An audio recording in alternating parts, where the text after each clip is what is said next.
본 방송에서 제공하는 투자 정보는 투자 판단에 대한 조언입니다.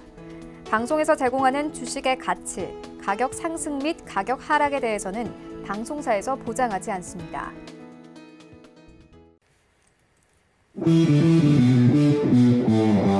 안녕하세요. 해외 선물의 신 시즌3 김성희입니다. 간밤에 뉴욕 증시는 이틀째 랠리를 이어갔습니다. 20여 개 주가 락다운을 완화하면서 경제 활동을 재개하는 것에 대한 기대감이 점점 더해지고 있고 또 화이자가 코로나19 백신 개발 임상시험에 들어갔다는 소식이 전해지면서 투심을 자극했습니다. 하지만 실질적인 경제 지표는 계속해서 악화하는 모습을 보이고 있습니다. 비제조업 PMI가 41.8로 9년 만에 위축 국면에 접어들었고 또 오늘 발표된 ADP 민간 고용은 2,200만 명 감소를 기록했습니다. 이런 가운데 오늘 뉴욕 증시는 상승으로 개장을 했습니다. 그런데 지금은 그 상승폭 점점 줄여가면서 다우와 S&P 500은 하락 전환을 했고요. 나스닥은 0.6%가량 플러스권에서 거래가 되고 있는 상황입니다. 오늘도 이렇게 시장 분석과 함께 다양한 매매 전략들 챙겨드리도록 하겠습니다. 오늘 이 시간도 저희와 끝까지 함께해 주시고요. 방송 보시면서 더 궁금한 내용들은요. 전화번호 023-1511, 1612번 두 대 전화로 전화 주시거나 문자번호 샵 0082번으로 문자 주시면 안내해 드리도록 하겠습니다. 또 해외 선물의 신은 유튜브로도 함께하실 수 있는데요. 유튜브 검색창에 서울경제TV 검색하시면 라이브 방송 보실 수가 있습니다. 또 실시간으로 채팅창 참여도 가능합니다. 여러분의 많은 참여 기다리고 있겠습니다. 참고로 저희 방송에서 제공하는 정보는 투자 판단에 대한 조언일 뿐 해당 상품의 가치와 수익률 보장하지 않습니다. 그리고 해외 선물의 신은 자본시장통합법 준수하고 있습니다. 1:1 투자 상담과 유사 수신행위, 무인가 영업행위 등 모든 불법 사항들 엄격하게 금지하고 있다는 점 알려드리도록 하겠습니다. 자, 그럼 오늘의 해외 선물의 신 힘차게 출발을 해보도록 할 텐데요. 오늘 이 시간 함께할 분들 소개해드립니다. 김재준 해설위원님 그리고 해왕 트레이더 함께합니다. 두 분 안녕하세요. 네, 반갑습니다. 또 이렇게 긴 연휴를 보내고 저희가 오랜만에 또 이렇게 함께하고 있는데요. 먼저 준 차장님 인사 부탁드릴게요. 네, 안녕하십니까. 네, 오랜만에 인사드리는 것 같은데 주말이랑 긴 연휴 잘 보내셨는지 모르겠습니다. 오늘 또 오랜만에 저희 또 해왕 트레이더님 나오셨으니까 같이 경제 공부도 하고 1시간 재밌는 시간 보내셨으면 좋겠습니다. 네, 좋습니다. 오늘도 준 차장님의 재미있는 해설 기대해 보도록 하고요. 자, 또 오랜만에 자리했습니다. 해왕 트레이더 오셨어요. 인사 부탁드릴게요. 네, 안녕하세요. 시청자 여러분. 오랜만에 또 이 자리에 나오게 됐습니다. 오늘 요새 또 해외 선물의 신 자주 시청하는데 준 차장님 인기가 너무 많으셔가지고 제가 나와도 안 보일 것 같은데 오늘 하루는 좀 거시적인 분석으로 좀 준 차장님과 얘기를 많이 나눴으면 싶어요. 사실 최근 들어서 이제 통화정책회의라든가 이제 하루 걸러 하루 트럼프에 대한 발언 자체가 굉장히 집중되는 상황입니다. 그런 만큼 시장에 대한 전반적인 앞으로 상승 랠리가 또 추가적으로 이어질지 좀 거시적으로 볼 필요성이 있다고 생각한 만큼 이런 부분에 대해서 많은 얘기 나누도록 하겠습니다. 1시간 동안 잘 부탁드립니다. 네, 좋습니다. 오늘 두 분과 함께 재미있는 경제 이야기들 그리고 트레이딩과 관련된 전략들 많이 드리도록 하겠습니다. 자, 그럼 저희는 오늘도 본격적으로 시작하기 전에 현재 선물 시장 시세부터 확인하고 가도록 하죠. 네, 지수 선물방을 켜고 있습니다. 크루드 오일과 골드 하락세 보이고 있는데요. 상품별로 하나씩 확인하시죠. 먼저 S&P 500입니다. 보합권입니다. 2,859포인트 지나고 있습니다. 다음은 나스닥입니다. 0.6% 상승입니다. 8,983포인트 선에서 거래되고 있습니다. 다음은 크루드 오일입니다. 전일 대비 4.49% 하락입니다. 25달러 선에 거래되고 있습니다. 골드 시세입니다. 0.6% 빠지고 있습니다. 1,699달러 지나고 있습니다. 마지막으로 유로 FX입니다. 0.36% 하락세입니다. 1.08205달러 지나고 있습니다. 네, 선물시장 시세 확인하고 돌아왔습니다. 지수 선물이 글쎄요, S&P 500 같은 경우는 상승폭을 조금 반납을 하고 지금 보합권에서 움직이고 있는 상황이고요. 크루드 오일이 어제 25달러 선까지 또 올라갔다가 지금은 소폭의 또 하락세를 보이고 있는 그런 상황입니다. 자, 골드도 오늘은 파란불을 켜고 있고요. 다시 1,700달러 근처에서 1,700달러에 조금 못 미치는 수준에서 움직이고 있는데, 자, 준 차장님 오늘 시장 좀 어떻게 볼까요? 네, 오늘도 일단 그 경제 활동 재개에 대한 기대감이 증시를 이제 받쳐주고 있는 가운데 아까 말씀하신 것처럼 화이자나 이런 제약회사들의 이제 코로나에 대한 백신에 이제 박차를 가하면서 이거에 대한 기대감도 증시에 조금 힘을 불어넣어주고 있는 것 같습니다. 근데 뭐 여전히 그 방금 전에 나온 이제 고용 지표도 진짜 말도 안 되는 수치가 나왔고 뭐 예상은 하긴 했지만 되게 큰 폭의 이제 감소를 보였고 여러 가지 지금 사실 악재들도 많은 상황이기는 하지만 시장이 지금은 호재에 더 민감한 시장이기 때문에 이런 악재들은 조금 별로 신경을 안 쓰는 듯한 분위기로 계속 지금 상승 흐름은 보여주고 있는 것 같습니다. 이따가 좀 더 자세히 좀 경계할 부분이라든지 이런 부분 얘기해 보면 좋겠습니다. 네, 알겠습니다. 자, 일단 선물 시장 같은 경우는 그렇게 지표가 안 좋게 나왔음에도 불구하고 이게 또 상승을 보이다가 개장과 함께 좀 하락세를 보이고 있는 상황인데 자, 오늘 시장 과연 어떻게 흘러갈지 잠시 후에 조금 더 자세하게 이야기 나눠보도록 하고요. 오늘도 외신센터 연결해서 지금 전해지고 있는 소식들 확인하도록 하겠습니다. 네, 안녕하세요. 외신 해결사 이수연입니다. 현재 뉴욕 3대 지수가 혼조를 보이고 있죠. 일단은 3거래일 연속으로 상승 출발을 했다가 다우존스 지수가 하락 전환을 해놓은 상태입니다. 100포인트 정도 상승을 하고 있었는데 지금은 그 상승분을 모두 반납하고 마이너스 29포인트를 기록하고 있습니다. 23,853포인트에서 거래가 되고 있습니다. S&P 500 지수도 이 상승분을 많이 줄여냈습니다. 0.1% 상승해서 2,871포인트를 지나가고 있습니다. 나스닥 지수는 1% 넘게 상승을 했다가 지금은 좀 절반 가까이 그 상승분을 반납을 해놓은 상태입니다. 0.67% 상승해서 8,868포인트에서 거래가 되고 있습니다.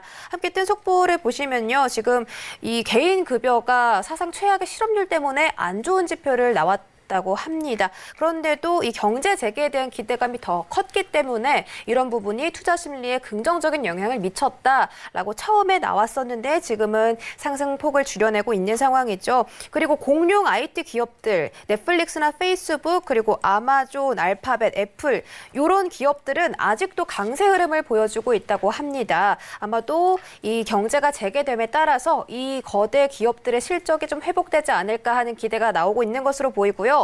또 트럼프 대통령이 어제 이 코로나19 태스크포스를 해산하겠다라고 밝혔는데 지금 보시면 이 백신과 경제 재개를 중심적으로 해서 태스크포스를 무한대로 가동시키겠다라는 속보가 1시간 전에 나왔습니다. 이런 부분들도 아마 투자자들의 심리에 좀 영향을 미치지 않았을까 이렇게 보고 있는데요. 오늘도 다양한 소식들이 준비되어 있습니다. 첫 번째 뉴스부터 만나보시죠. 네, 트럼프 대통령이 이 코로나19로 인해서 미국인들이 사망하고 병에 걸리더라도 경제를 재개해야 한다라고 언급을 하면서 적지 않은 논란이 일어나고 있습니다. 경제적인 성과로 재선에 도전해야 하는 트럼프 대통령이기 때문에 이 전문가들의 경고를 무시하면서까지 무리하게 경제 재개를 밀어붙이고 있다라는 지적도 나오고 있는데요. 악화되는 경제 지표 그리고 국제 유가가 폭락하면서 에너지 기업들이 많은 상처를 받았죠. 이런 부분 때문에 트럼프 재선의 발등에 불이 떨어진 것 같습니다. 이 트럼프 대통령은 이렇게 본격적인 경제 정상화를 위해서 2단계 대응책을 내놓겠다라고 설명했는데요. 그러면서 감염자나 확진자가 나오더라도 우리는 더 이상 경제 재개를 미룰 수 없다라고 단언했습니다. 원래 이 트럼프 행정부가 원했던 경제 재개 5월 1일이었죠. 그런데 지금은 5일이 지난 상태고 아직 조금씩 이제 주 정부에서는 조금씩 경제 재개를 보이고 있고 또 이 사회적 거리 두기도 완화하는 조치를 보이고 있지만 전문가들은 이렇게 경제 재개가 일찍 일어난다면 사망자와 확진자가 더 늘어날 것이다라고 우려를 키우고 있습니다. 일단은 이 시장은 이 트럼프 대통령의 발언 때문에 바로 긍정적인 영향을 보였죠. 일단 어제 6월물 WTI의 경우는 20%가 급등하면서 24.56달러까지 터치를 했고 오늘은 약간 차익 매물이 나오면서 23.74달러에서 거래가 되고 있습니다. 또 뉴욕 증시 역시 어제까지 1%대 상승률을 보였고 우리 시장 코스피 코스닥도 오늘 각각 1%대 그리고 2.6%대까지 올라오는 모습을 보여줬습니다.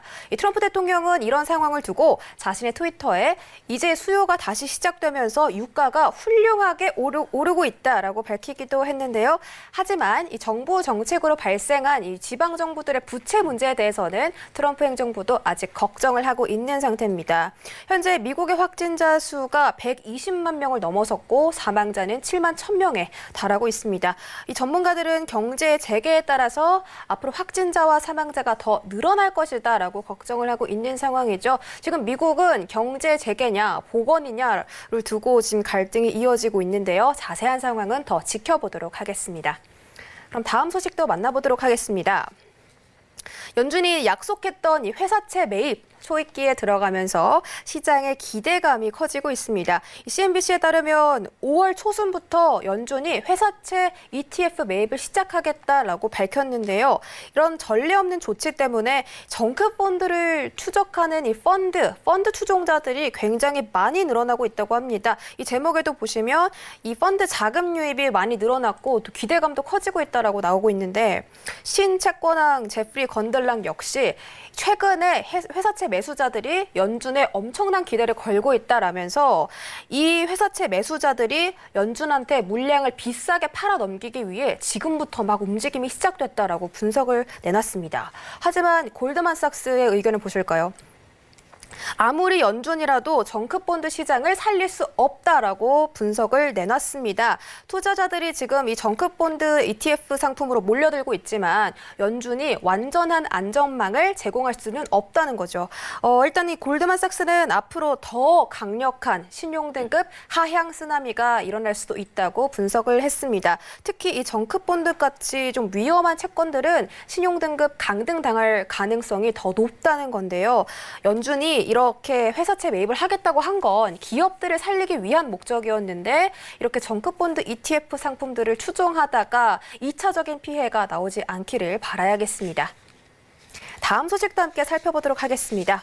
미국 기업들의 실적 악화 우려가 더욱더 커지고 있습니다. 이 제목에 보시면요. 디즈니죠. 세계 최대 엔터테인먼트 기업 월트 디즈니의 이번 순이익이 91%나 감소했다는 말 그대로 어닝 쇼크를 기록했습니다. 코로나 확산으로 이 테마파크가 폐쇄된 데다가 또 기대를 모으고 있던 영화 개봉까지 다 미뤄지면서 이렇게 어닝 쇼크가 일어난 건데요.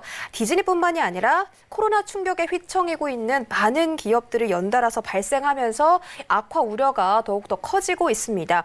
미국과 이탈리아의 합작 자동차 회사인 피아트 크라이슬러, 이 피아트 크라이슬러 역시 약 2조 원의 손실을 기록했다고 하고요. 특히 각국 봉쇄 때문에 하늘길이 끊기면서 여행 업종이 가장 큰 타격을 받았죠. 그 중에서도 에어비앤비가 지금 기업 가치가 곤두박질 치고 있다고 합니다. 이 제목에 보시면 직원 25%를 급감했다라고 나와 있는데요. 자세히 살펴보시면 소속 직원의 25%를 감원하고 이 때문에 매출 폭락이 우려되면서 원래 에어비앤비가 IPO, 기업 상장을 하려고 예정이 돼 있었는데 이 IPO까지 지금 위기에 놓였다고 전하고 있습니다. 또 제너럴 일렉트릭의 항공산업부문 역시 직원을 25%나 감원했다고 나서면서 미국 기업들의 앞날에 그림자가 드리우고 있습니다. 디즈니는 앞으로 이 테마파크를 재개하거나 또 영화를 개봉하면 어느 정도 이렇게 손실을 만회할 수가 있겠지만 에어비앤비나 제너럴 일렉트릭 같은 회사들은 직원을 많이 급감을 했기 때문에 앞으로 경제가 재개가 되더라도 앞날이 조금 어둡다. 앞으로도 회복을 하기가 다른 기업들보다는 조금 더 어려울 것이다라는 분석이 나오고 있습니다. 따라서 경제를 재개해도 문제고 재개하지 못해도 문제인 상황에 놓였는데 지금 미국 경제뿐만이 아니라 글로벌 경제가 진퇴양난의 위기에 놓인 것 같은데 앞으로 어떻게 흘러갈지는 또 저희와 함께 지켜보도록 하겠습니다. 그럼 연준 소속 의원들은 앞으로 이 경제에 대해서 어떻게 전망하고 있는지 살펴보도록 하겠습니다. 제목에 나온 것처럼 먼저 리처드 클라리다 부의장은 우리는 지금 생애 가장 가혹한 경제활동 위축과 지금껏 본 적 없는 막대한 실업의 시기를 지니고 있다 하면서 감히 예측해보자면 올해 하반기쯤에는 경기 회복이 시작될 수 있다라고 언급을 했습니다. 또 약간은 비관적인 시각을 갖고 있던 세인트루이스 연은 총재 있는데 제임스 블러드가 2분기 최악의 시기를 겪고 나면 3분기는 그것보다는 조금 더 나을 것이다라고 희망적인 메시지를 던져주기도 했습니다. 마지막으로 시카고 연은 총재 찰스 에번스도 인터뷰를 가졌는데요. 바이러스가 지나고 난 하반기쯤에는 미국의 경제 성장률이 플러스로 전환할 가능성이 있다라고 언급을 해줬지만 하지만 아주 많은 변수가 잘 풀린다는 가정 하에 미국의 경제 성장률이 플러스로 전환될 것이다라고 언급을 했습니다. 그러니까 최악의 상황보다 약간 나은 차악의 상황을 우리가 좀 희망해 볼 수 있겠다 이렇게 언급을 했기 때문에 뭐 막 나아진다 V자 반등, U자 반등이 아니라 조금씩 천천히 나아지는 것을 기대해 보자 이런 식으로 좀 덤덤하게 이야기를 한 것으로 나타났습니다. 이렇게 경제 전망에 대해서 알아봤는데요. 앞으로 어떤 경제 속에서 또 선물 시장도 흘러갈지는 오늘 모신 해왕 트레이더님과 춤 차장님과 함께 살펴보도록 하겠습니다. 지금 만나보시죠.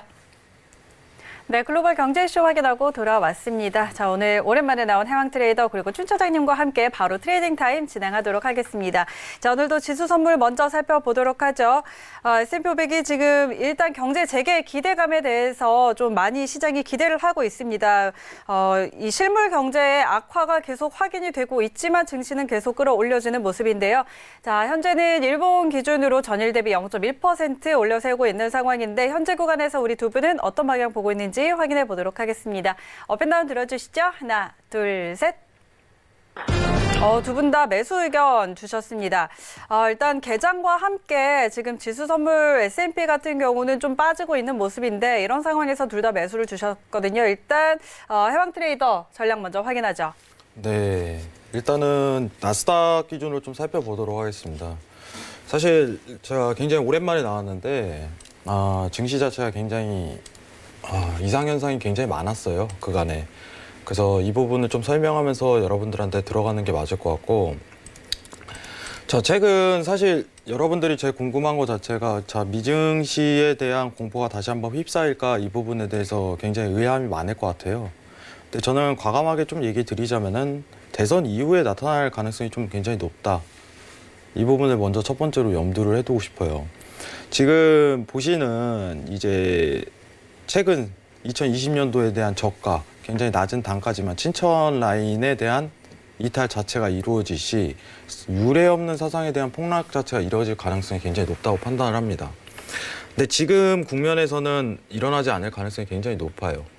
왜냐면은 대선이라는 초점 자체가 오래 남아있기 때문에 부양정책 자체를 계속적으로 끌어올릴 가능성이 굉장히 높다고 판단을 합니다. 2018년도에서도 이러한 장세가 한 차례 이루어졌는데 똑같은 패턴이라고 생각을 합니다. 장 유동성 자체는 굉장히 확대됐지만은 앞으로 또 신고가를 갱신할 가능성이 어김없이 남아져 있다. 이렇게 좀 염두를 하는 편이 낫고요. 지금 트레이딩 관점에 대해서 좀 설명을 드리고자 하는데 오늘 일봉상 기준에 대해서는 앞으로 상승에 대한 추세 자체가 이 구간대에서 계속적으로 일어날 가능성이 굉장히 높다고 판단합니다. 자, 일단은 뉴스를 하나 보고 좀 설명을 드리도록 하겠습니다. 오늘 나온 뉴스입니다. 안 그래도 준 차장님께서 얘기를 처음에 시작하면서 얘기를 간접적으로 언급을 하셨는데, 자, 트럼프에 대한 다음 정책 자체가 이제 감세냐 이런 논의 자체가 이루어지고 있어요.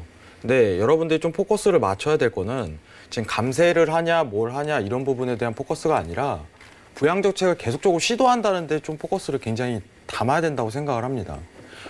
외신에서도 오늘 얘기를 첫 번째 뉴스에서 나왔지만은 굉장히 위험한 행동이긴 해요.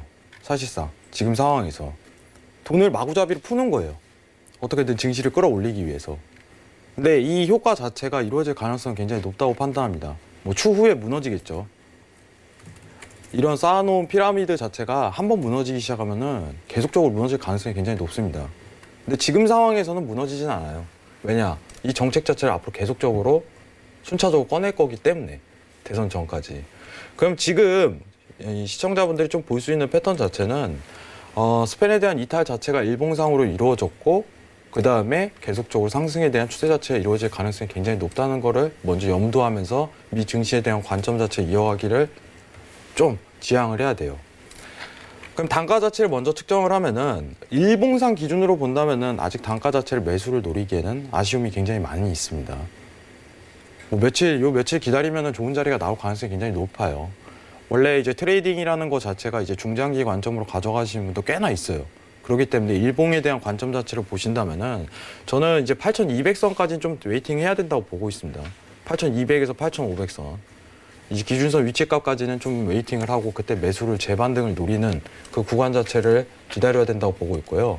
오늘 관점에 있어서는 60분봉에서 어떻게 보면은 스팬에 대한 구간 자체를 한 번 더 보시는 게 좋다고 보고 있습니다. 지금 위치값 자체는 8,846, 8,850단가 이 위치값에서 지지를 받을 가능성이 굉장히 높다고 먼저 판단을 드리겠습니다. 근데 아이러니하게도 이제 국내 증시를 보시는 분들에게는 조금 아쉬움이 남은 소리가 있을 수가 있어요. 이제 국내 증시를 미증시를 하면서 한 번 더 살펴보는 걸 한번 추천을 드리는데, 자, 국내 선물 차트를 보도록 하겠습니다. 자, 이제 미증시 관련해 갖고 비교해서 국내 선물은 반등이 쉽지는 않을 거예요. 이제 어떻게 보면은 최근 들어서 굉장히 많은 분들이 지금 인버스에 과감하게 투자하는 분들이 있는데 굉장히 어중간한 상황입니다. 미 증시 자체는 부양 정책을 끌어올리기 때문에 상승세가 이어질 가능성이 굉장히 높지만은 이제 금리라는 스프레드 자체가 굉장히 줄어들지 않는 상황이 한국은행에서 계속적으로 연출되기 때문에 굉장히 제한적인 상승만 이루어질 가능성이 높아요. 쉽게 무너지지도 쉽게 올라가지도 않는 어설픈 상황 자체가 굉장히 이어질 거예요. 주식에 대한 부분 자체가 굉장히 이제 민감하게 작용될 텐데 시청자분들에게 있어서 최근 이런 장세에서는 좀 박스 트레이딩에 대한 관점 자체를 염두에 두고 좀 더 포커스를 맞추는 게 오히려 낫지 않을까, 이런 부분을 추가적으로 설명드리고 싶어요. 간단하게 좀 정리를 하자면은 미 증시 자체는 계속적으로 부양 정책을 꺼낼 겁니다. 미 증시 자체는 트럼프에 대한 상황 자체가 어쩔 수가 없어요. 대선이라는 포커스가 굉장히 남아있는 상황 내에서 계속적으로 부양 정책을 꺼내면서 상승 랠리 포인트를 계속적으로 시도할 가능성이 높습니다. 쉽게 무너지지 않을 거예요, 앞으로. 근데 이 어떻게 보면은 말도 안 되는 유례없는 폭락장이 연출되는 거는 저는 대선 이후라고 보고 있습니다. 불과 이제 2019년도 말, 20년도 초 들어설 때도 저는 미 증시가 쉽게 무너지지 않는다고 과감하게 말씀드렸었어요. 대선 이후에 대한 그 포커스 자체, 그때 이제 공매도에 대한 부분을 좀 살리는 게 가장 이상적이라 생각하고 시청자분들이 그 부분으로 좀 염두하시고 지금 상황에서는 매수세에 대한 추가 진입 자체를 고려를 많이 하셨으면 좋겠습니다. 이상입니다. 네, 좋습니다. 해왕 트레이더, 일단 오늘 지수 선물 매수 의견 주셨는데 나스닥 기준으로 좀 설명을 해주셨고, 일단 올해 미국의 대선이 좀 남아 있다는 점, 그래서 정부와 또 의회 그리고 연준에서도 대규모 부양 정책을 계속해서 좀 적극적으로 추진하고 있다는 점에서 이 대선 전까지는 미증시의 폭락이 쉽게 일어나지는 않을 것 같다라는 의견을 주셨고요. 이번에는 준 차장님 의견 한번 들어보죠. 준 차장님도 매수 들어주셨는데 어떤 관점에서 매수를 볼까요? 네, 일단 그 코로나죠. 코로나에 대한 이제 종식에 대한 기대감, 이 기대감이 어떻게 보면 가장 큰 힘일 거예요. 아마 저도 그렇고 모든 사람들이, 대다수의 이제 개인 투자자들도 이 코로나가 이제 끝나나 하면서 진짜 막 저도 모르게 주식에 이렇게 손이 가고 막 그러거든요. 네, 근데 이 코로나가 진짜 만약에 이제 종식이 된다면 그때부터는 이제 처참한 어떤 실물 지표라든지 실물 경기 상황이 보이면서 그때 한번 하락을 보이지 않을까 싶고, 일단은 이 코로나 종식 때까지는 약간 이런 기대감이 계속 증시를 이끌어가는 원동력이 될 것이고, 지금 어떻게 보면 이제 글로벌 증시를 이끄는 게 미국과 중국이라고 할 수 있잖아요. 네. 근데 중국이 어떻게 보면 코로나가 가장 그 종식에 근접한 나라라고 할 수 있는데, 그거에 비하면은 그렇게 지표가 반등하는 모습이 처음에는 조금 크게 반등하는 모습을 보이다가 이게 조금씩 수치가 조금씩 줄어들면서 이렇게 회복 속도가 생각만큼 빠르지 않다라는 말들이 많이 나오고 있거든요. 지금 차이신 제조업 지표도 그렇고 아직까지 50을 못 넘었어요. 차이신 제조업 지표는 PMI는 48인가 요 정도가 나왔고, 국가통계청에서 나오는 지표도 50은 50.8로 저번에 비하면은 저번이 한 52.8 요 정도였거든요. 네. 저번에 비하면 조금 더 둔화된 수치를 보여주고 있어요. 그리고 또 산업 재고라든지 이런 각종 이런 산업에 관련한 여러 지표들이 생각만큼 많은 반등세를 회복세를 보여주지는 못하고 있어서 중국의 회복세가 조금 이제 좀 둔화되는 게 아닌가 이런 우려도 나오고 있고 여기에 이제 어떻게 보면 중국은 가장 큰 해외에 대한 수출국이라고 할 수 있는데 미국과 유럽이 중국보다 이제 한 템포 늦게 모든 게 시작됐잖아요. 그래서 중국이 막 이 살아날 시점에 수출도 하면서 내수 경기가 또 돌아가면서 확 살아나야 하는데 지금 유럽과 미국은 아직 그만큼의 그 경기 회복세는커녕 아직 코로나도 아직 잡지 못한 상태잖아요. 이렇기 때문에 중국의 회복세는 점점 둔화될 수밖에 없는 상태고 이렇게 되다 보니까 이제 어떻게 보면 경기의 한 축이 조금 느려지는 모양새가 보이고 있어서 생각보다 코로나의 여파가 조금 더 길어질 수 있겠다 이런 우려도 들고 있고 미국 역시 지금 그 수출 이 폭이 역대 최대로 이제 감소를 했다고 해요. 그리고 수입 역시 줄었고 그만큼 미국 경기 역시 지금 아직 계속 코로나 때문에 아직 전혀 이렇게 눈에 띌만하게 성장을 하지 그 회복세를 보이진 못했거든요. 그리고 여기에다 저는 이제 몰랐는데 멕시코가 2018년에 중국을 제치고 최대 이제 대미 수출국이었다 하더라고요. 그러니까 멕시코에 이제 여러 가지 자동차 부품들이라든지 이런 그 원재료 공장들이 되게 많아요. 그런데 지금 멕시코는 아직 봉쇄령이 있거든요.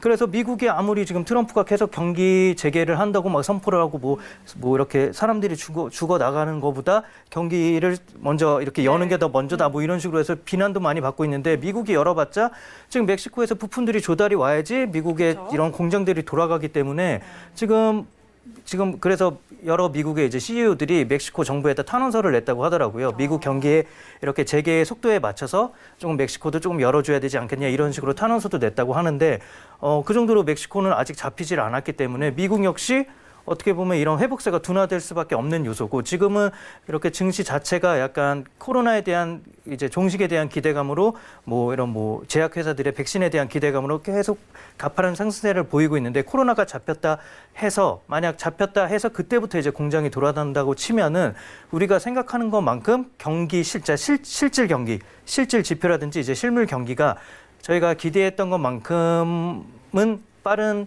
이제 증시를 따라가지는 못할 거고 만약에 그게 이제 실질적으로 저희에게 느껴진다면은 증시는 거기에 대한 이제 실물 경기와 약간 그 레벨을 맞춰간다는 의미에서 조금 하락세를 보여야 되는 게 정상적인 흐름이 아닐까 싶고 만약 그렇게 될 수밖에 없을 걸로 보여집니다. 네, 그래서 저는 일단은 뭐 상승으로 보지만 코로나만 종식된다면은 하락세를 조금 보이고 네, 그럴 걸로 보이고 있어요. 일단 지금 단기간으로는 조금 아직은 기대감이 더 크다. 그래서 상승으로 보고 있습니다. 네, 알겠습니다. 역시 그 실물 경기에 대한 부분을 빼놓을 수가 없을 것 같은데요.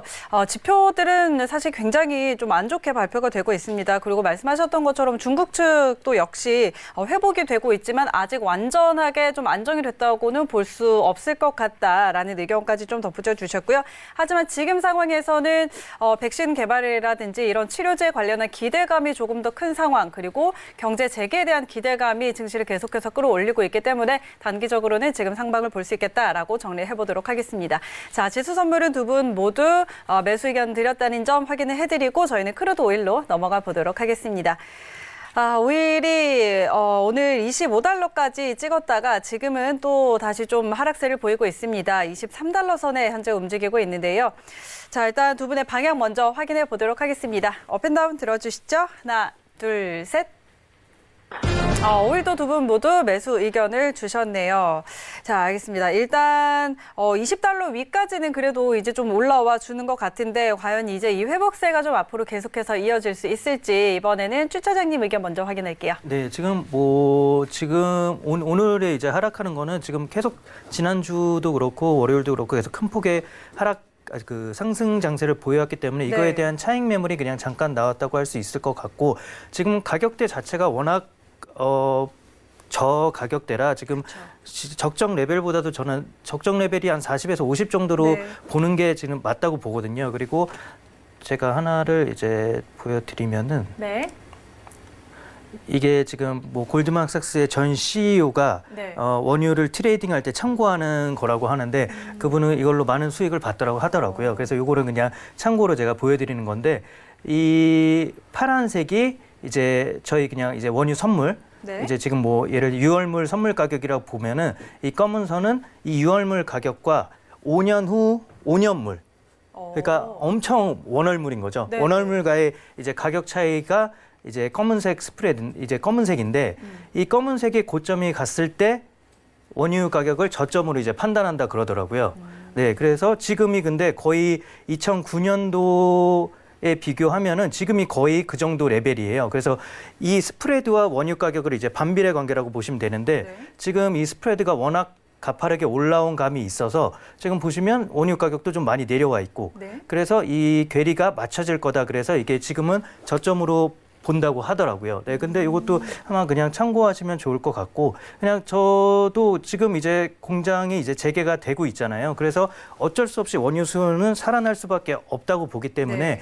조금 이렇게 뭐 지연되는 뭐 둔화되거나 조금 지연되는 건 있으니까 유월물을 매수하기보다는 조금 원월물 한 8월이나 9월물부터는 진짜 매수를 해놓으면은 이거는 거의 뭐 80% 이상 이익을 볼 수 있는 가격대가 아닌가 싶고 또 한 가지 뭐 원유를 조금 지지할 만한 요소라고 하면은 그 제가 항상 되게 좋아하고 아끼는 그 텍사스 철도위원회 있잖아요. 위원은 비록 3명뿐이지만 네.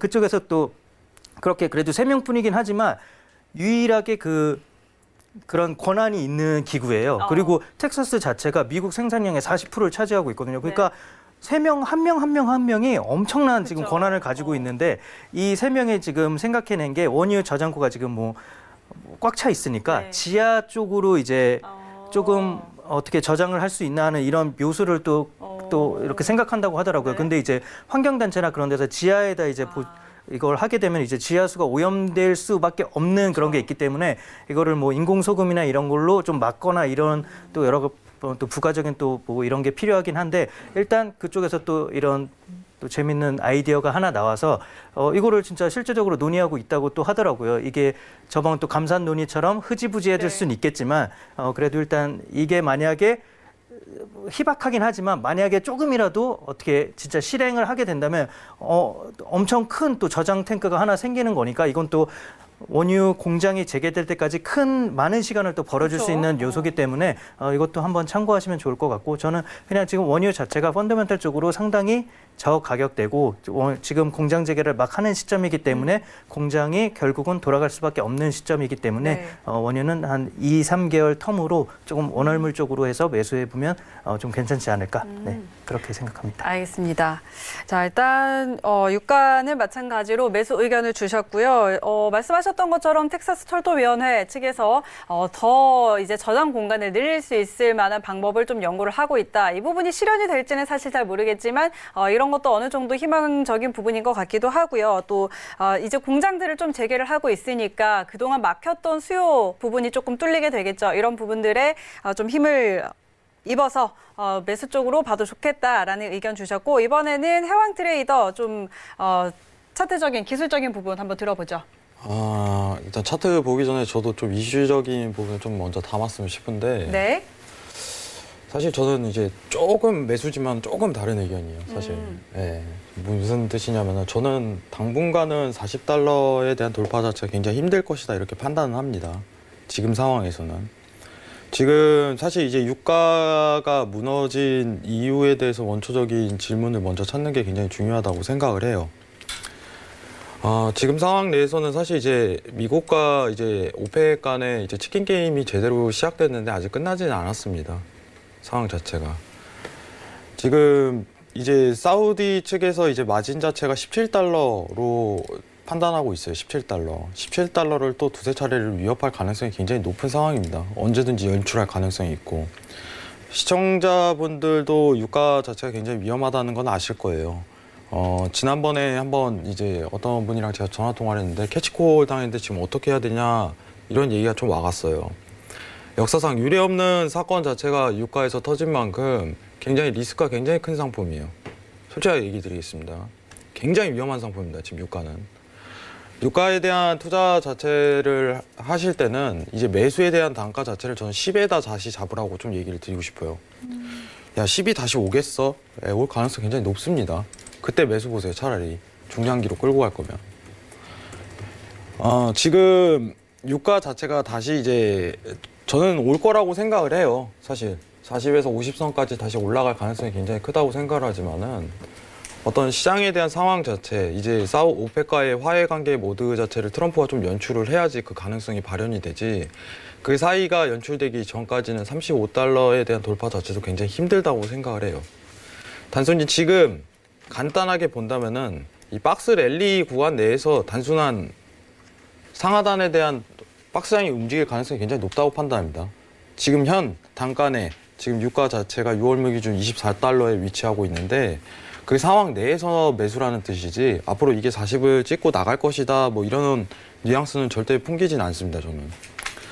하지만 가능성은 굉장히 높다고 생각을 해요. 근데 그거는 미국이 대응하는, 어떻게 보면은 오펙에 대응하는 그 관계에 대해서, 해석에 대해서 그 반응에 대한 결과가 돌출될 가능성이 높다고 판단을 하고요.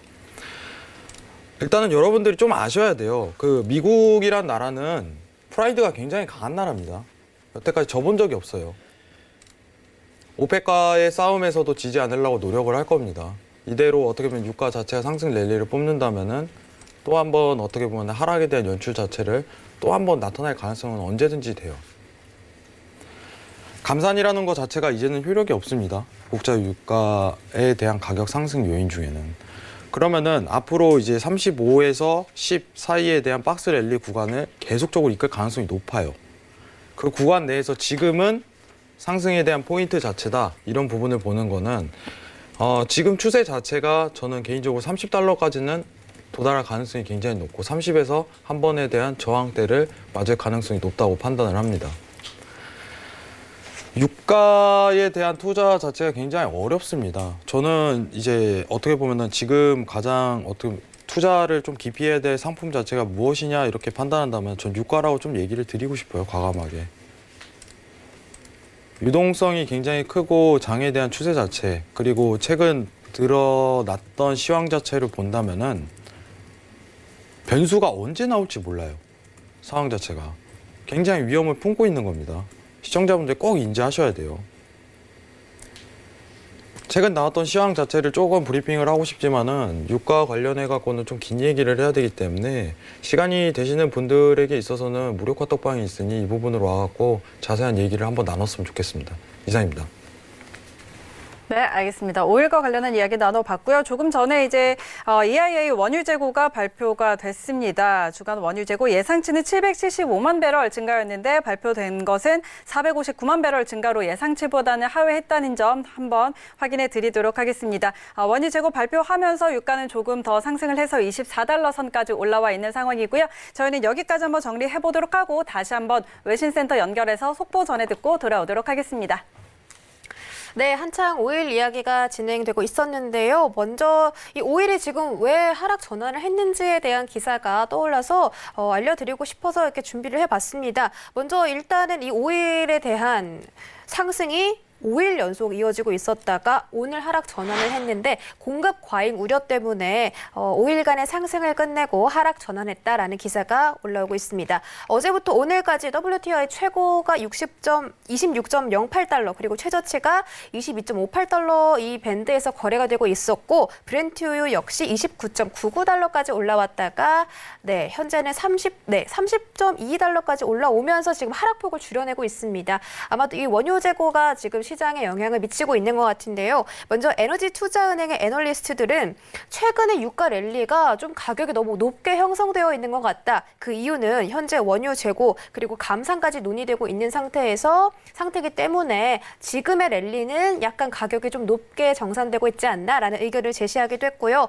또 KKM의 제프 킬버그 CEO는 크루드 오일 변동성이 아직까지 지속되고 있고 거의 100% 가까이 센세이셔널한 움직임이 있었다. 그 예로 4월 29일에 6월물 WTI가 14달러 선까지 떨어진 것을 예로 들면서 차익 실현이 좀 일어나고 있고 추가적으로는 글로벌 경제가 재개를 하더라도 원유 수요가 회복될 수 있을지는 불투명하다라고 그런 의견을 언급하기도 했습니다. 또 이 레이스테드 에너지 책임자는 일주일 동안 가동을 중단을 했고 생산량을 감축했음에도 불구하고 원유 저장고가 계속해서 채워지고 있다라는 부분을 언급을 하면서 오일에 대한 걱정을 내놓는 그런 분석들이 많이 나오고 있습니다.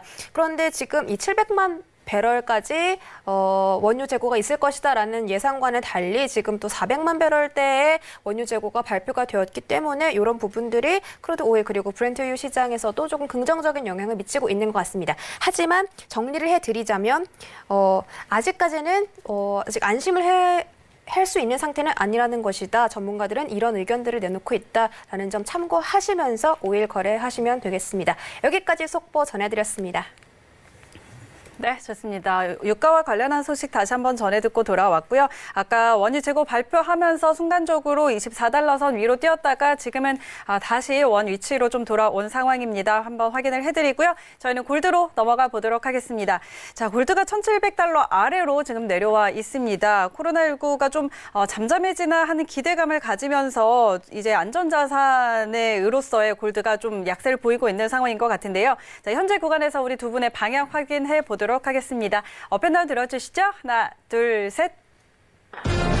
오늘 두 분의 방향이 계속해서 좀 일치를 하고 있는데 두 분 다 골드는 매도 의견 주셨습니다. 쭌 차장님 골드는 매수잖아요. 네, 그렇죠. 뭐 계속 당연히 네. 중장기적으로는 매수는 그대로인데 지금은 기회비용 쪽으로 당연히 증시 쪽으로 돈이 들어가는 게 조금 더 수익률이 좀 높을 때니까 당연히 지금은 골드보다는 다른 쪽 상품에 투자하는 게 더 맞다는 생각이 들어서 그것 때문에 약간 골드 쪽으로는 조금 매수 힘이 좀 약할 수 있겠다. 이래서 매수를 든 거고 네. 여전히 저는 골드는 1,800, 1,900은 당연히 갈 거라고 지금 보고 있기 때문에 네. 중장기적으로 매수가 맞고 지금 보면은 뭐 폴 싱어가 이끄는 엘리어트 매니지먼트, 네. 앤드류 로의 캑스턴 어소시어츠, 데니 영의 다이먼 아시아 캐피탈 유명한 애들인가 봐요. 어렵네요. 네, 헤지 펀드들인데 이쪽에서 골드를 대규모로 지금 매입하고 있다고 하더라고요. 이게 헤지 펀드인데, 네, 그래서 계속 골드 쪽으로는 자금은 계속 유입되고 있고,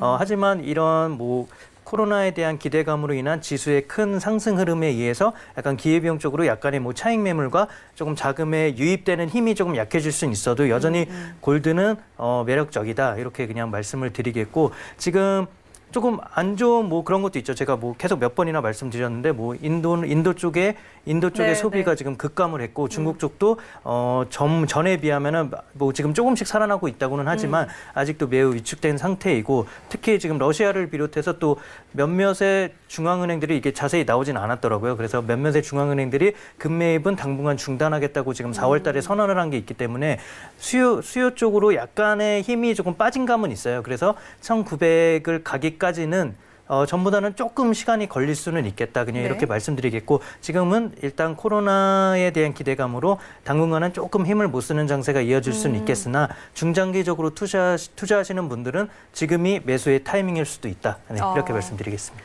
네, 알겠습니다. 어쨌든 골드는 중장기적으로는 우상향을 보고 있지만 지금 상황에서는 다른 투자 수단들, 증시나 이런 것들에 비해서는 매수세가 약하기 때문에 일단 단기적으로 오늘은 매도 의견 드렸다는 점 확인해 드리고요. 우리 해왕 트레이더의 전략도 한번 확인해 보도록 하죠. 오늘 뭐 준차장님께서 이제 전에 다 설명하셔가지고 제가 조금 부가적인 느낌만 좀 살려야 될 것 같은데 사실 그게 좀 중요한 것 같아요. 안전자산이라는 성향 자체는 이제 자금에 대한 이동 자체가 어디로 흐르고 있냐 이 부분을 먼저 판단하면서 투자하는 게 좀 좋다고 생각을 합니다. 사실 이제 미국 오늘 이제 시작하면서 이제 감세까지 좀 진행을 하나 이런 부분에 얘기를 드렸는데 이러한 정책 자체를 계속적으로 꺼낸다는 거는 사실 이제 안전자산에 대한 성향 자체를 낮출 가능성이 굉장히 높아요. 지금 그렇다고 해갖고 이제는 골드가 완전히 뒤집어지나 이 부분보다는 저도 관점 자체가 굉장히 똑같습니다. 단순 조정에 대한 관점 자체로만 좀 측정을 하고 있어요. 좀 일봉을 좀 크게 보도록 하겠습니다. 제가 사실 이제 골드를 투자할 때 좀 이제 현물에 대한 투자를 굉장히 중요하게 생각을 하는데 지금 전반적인 골드에 대한 위치값 자체는 사실 굉장히 썩 좋진 않아요. 골드에 대한 현물 투자 자체는. 근데 이 고점에 대한 갱신 자체는 언제든지 이루어질 거라고 생각을 하지만은 지금 시장 상황 속 오늘 부양 정책을 꺼내고 이러한 시도를 계속하는 상황 내에서는 증시가 좀 더 탄력을 받을 가능성이 굉장히 높다. 이렇게 판단을 해드렸었는데 그럼 안전자산에 대한 수요도 자체는 굉장히 낮아질 거라고 생각을 합니다. 네, 저는 오히려 지금 어떻게 보시면은 좀 골드를 모으시는 분들에게 있어서는 좀 과거에 2018년도나 19년도 초에 제가 이제 현물에 대한 골드 자체를 좀 사라고 추천을 드렸었는데 지금 사는 거는 사실 그렇게 좋은 타이밍은 아니라고 보고 있어요. 좀 늦은 감이 굉장히 큽니다. 근데 또 저희가 안전자산 자체가 다른 투자 상품 자체가 있어요. 저는 이 부분을 좀 방송에서 추천을 드리고 싶은데 저는 이제 현물에 대한 좀 투자를 하실 분들은 좀 실버에 투자하는 게 어떨까? 오히려 지금 상황 내에서는. 왜냐하면 단가에 대한 위치값 자체가 안전자산 대비해서 굉장히 낮은 값에 위치를 하고 있습니다. 저는 오늘 해외선물 신에서 좀 얘기 드리는 건 선물이라고 언급을 안 하겠습니다. 현물입니다. 은바를 얘기하는 겁니다.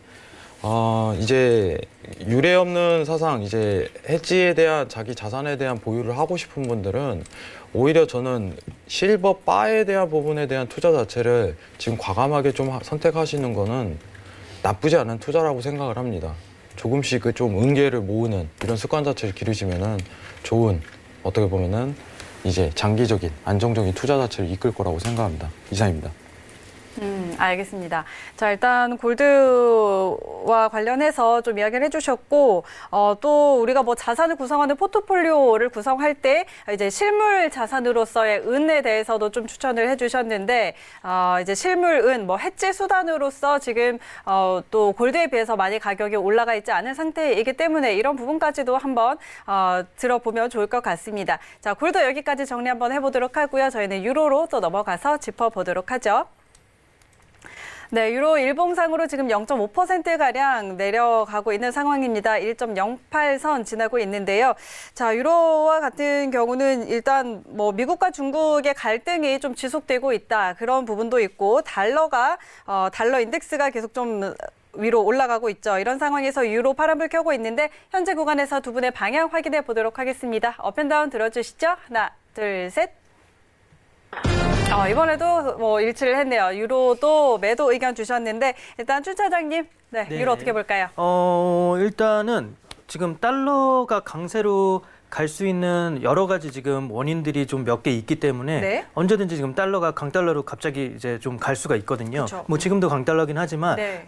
좀 갑자기 더 위로 튈 수가 있는 상황이기 때문에 유로를 지금 매수로 갖고 있기에는 조금 위험한 측면이 있고 거기에다 지금 뭐 독일 헌법재판소에서 22에 이제 국채 매입에 관해서 약간 태클 같은 태클을 걸었잖아요. 네. 이게 과연 뭐 실효성이 있는 정책인가 뭐 이런 거에 대한 지금 한번 제재라 뭐 아무튼 태클이 한번 들어간 상황이기 때문에 이거에 대한 뭐 또 입증이 뭐 어려울 거라고는 하지는 않지만 그래도 입증을 해야 하는 또 절차가 있을 거고 이게 뭔가 뚜렷이 결론이 나기까지는 그래도 유로가 조금 상승 흐름을 보이기에는 조금 어려울 듯해요. 그리고 말씀 주셨듯이 지금 미중 그 2차 또 무역 전쟁이 일어날 수도 있다는 우려가 지금 또 계속 나오고 있잖아요. 근데 네. 미국이 뭐 그때처럼 그렇게 호황기가 아니기 때문에 이게 그렇게 섣불리 판단을 내릴 수는 없을 것 같은데 그래도 이렇게 계속 중국에 대한 관세 얘기가 나오면은 언제든지 달러가 위로 튈 수 있기 때문에 지금은 매수를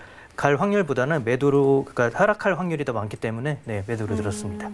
네, 알겠습니다. 앞으로 뭐 달러가 강세를 보일 이유가 얼마든지 있기 때문에 유로는 좀 약세를 보일 것이다 이런 의견이시고 시간이 얼마 남지 않아서 간단하게 전략 한번 들어보도록 하죠. 네, 오늘 다 얘기를 또 하셔가지고 저도 이제 헌법재판소에서 그 부분을 얘기를 하려고 했는데 네. 상대적인 것만 보세요. 미국하고 이제 유로존 관련해갖고 상대적인 것만 보자면은 유로존은 지금 상황에서 채권 매입 프로그램 자체가 태클이 걸린 상황입니다. 미국 자체는 계속적으로 회사채 매입까지 고려하는 상황이고 오히려 네. 그러면은 달러에 대한 추가 강세 자체가 이어질 가능성이 굉장히 높다는 거를 지향을 해요. 그러면 지금 달러 차트입니다, 여러분들. 오히려 이제 상관도 마이너스 1이기 때문에 이 부분을 판단하시고 달러가 이 박스 채널권 안에서 상승 랠리를 더 뿜을 가능성이 굉장히 높다. 이 부분만 판단드리고 오늘 시간 관계상 이 부분은 제가 이제 남은 부분은 카톡방에서 좀 얘기를 나누는 식으로 이렇게 가도록 하겠습니다. 이상입니다. 네, 알겠습니다. 자, 유로 여기까지 이야기해 보도록 하고요. 저희는 조금 빠르게 외신센터 연결해서 다시 한번 속보 전해 듣고 오도록 하겠습니다. 네, 뱅크 오브 아메리카가 유로가 좀 저평가되어 있지만 아직까지 하락할 수 있는 가능성이 있다라고 언급을 했습니다. 유로가 지금 저평가되어 있어서 올해 마지막 하락일 수 있다라는 의견을 제시를 했는데요. 지금 유로가 한 10% 정도 저평가가 되어 있다. 뭐 인플레이션 평균 환율도 그렇고 빅맥 인덱스 지수를 제시하면서 유로가 저평가되어 있다라고 이야기를 했는데 앞으로 추가적인 하락이 있을 수 있지만 그것은 마지막 하락일 수 있다는 가능성을 제시를 했습니다. 또 지금 폼페이오 국무장관에 대한 속보가 올라왔는데요. 중국이 일전에 폼페이오 장관이 코로나 바이러스가 우한 연구소에서부터 비롯됐다라는 발언 때문에 중국이 증거가 없지 않느냐라고 화를 낸 적이 있죠. 폼페이오 장관이 방금 이 국무부에서 가진 브리핑에서 중국은 전 세계 수십만 명의 죽음을 막을 수 있었다라고 언급을 했습니다.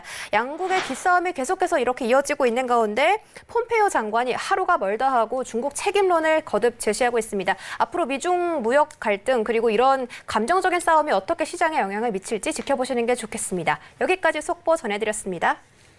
네, 다시 한번 속보 전해 듣고 돌아왔습니다. 자, 이제 두 분 보내드리도록 하겠습니다. 오늘 말씀 고맙습니다.